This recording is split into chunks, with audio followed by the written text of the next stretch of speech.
La Apu Udine sconfitta ieri da Napoli nella finale di Coppa Italia D2 al termine di una gara combattuta. Sebastiano Franco. Ci vuole un fisico bestiale per vincere la Coppa Italia di Serie A2, quello della Gevi Napoli, che nella finale di Cervia supera l'Old Wild West Udine per 80-69.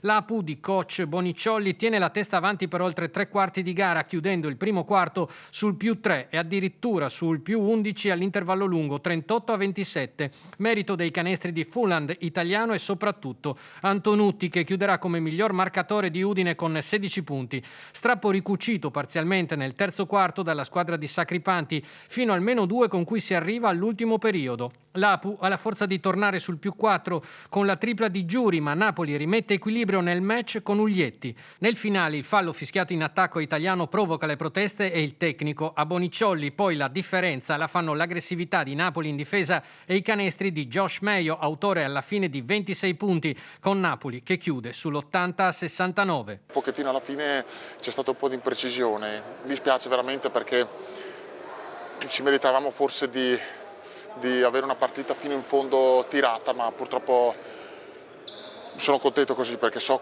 la fatica che i miei ragazzi e la mia squadra ha fatto.